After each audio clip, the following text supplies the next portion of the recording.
Nearly every cell in the body contains a control centre called the nucleus.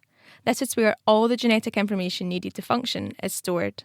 Small cells tend to only need one nucleus, but larger cells, such as muscle cells, need multiple nuclei to meet the demand. There is a theory called the myonuclear domain hypothesis, which states that as muscles grow, extra nuclei are added to help support the bigger cell. It is then believed that they are lost when the muscle shrinks. The growth side of this theory is widely accepted by scientists. However, the fate of the nuclei when the muscle is wasting is hotly disputed. Professor Larry Schwartz from the University of Massachusetts at Amherst recently published in Frontiers in Physiology. Myself, Jenny Gracie, spoke with him to find out how he is debunking the theory. We took advantage of a unique system in metamorphosis in insects. So when these animals go through their development, after they emerge as adults, they have a group of muscles that they use for that behavior, and then those muscles die. And so it's a very attractive system for asking questions about how muscles undergo atrophy and death.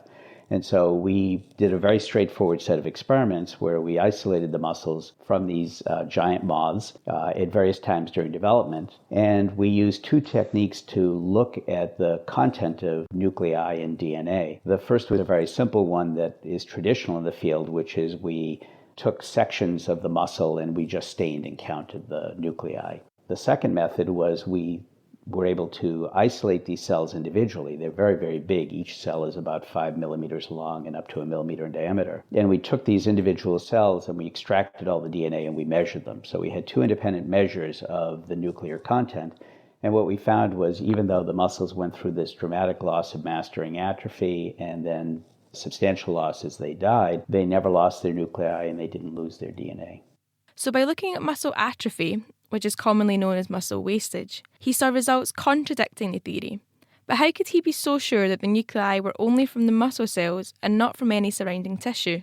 One of the nice things about this system is in contrast to vertebrate muscle, which has lots of different cell types present within the muscle itself, within the tissue, these insect muscles don't have regenerative cells, they don't have blood vessels, they don't have many of the other cell types that are found in mammalian muscle. So it makes the biochemistry and histology very easy to do. But what does this finding actually tell us? First of all, it says this is a very basic phenomenon of muscle biology, that once a muscle acquires a nucleus, it gets to keep that nucleus. This finding certainly turns the theory upside down, but could it have any impact in the general public? In terms of public health, it might be important because as we get older, we lose that stem cell population, and it's much harder to acquire the fitness and the growth in the muscle that we desire. And so you have a natural tendency to lose muscle mass and have atrophy. So if you have banked these nuclei when you're young, you can draw on them again later when you're much older. So I guess that's where the saying use it or lose it comes from. But is this also now wrong? Based on this, the old adage of use it or lose it is definitely true, but you might want to modify that to say use it or lose it until you need it again later. So we now know that nuclei can be stored for use later in life. But what does that mean for athletes who have used steroids to enhance their muscles?